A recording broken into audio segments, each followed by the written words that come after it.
Yo solamente quisiera hacerles una pregunta a las 5 organizaciones.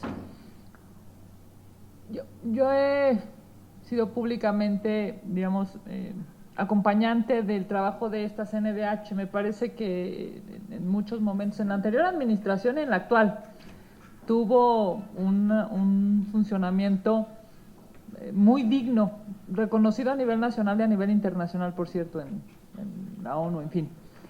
Pero sí creo que seguramente desde sus organizaciones debe de haber algo que les gustaría que no se perdiera en la siguiente. O sea, que se hizo bien en esta comisión, que me parece que nosotros tendríamos que preocuparnos para cuando escuchemos la próxima semana a los aspirantes, de ver si está en su radar, digamos, o en su caso, que no se hizo bien, que a ustedes, digamos, les pondere desde su porque cada uno, digamos, cada organización pues, tiene una lógica consustancial, y valdría la pena poder un poco saber qué les está gustando, qué les ha gustado de esta comisión, o en su caso que valdría la pena pues esperar que no se repita. Muchas gracias. Si les parece bien, empezamos a la inversa.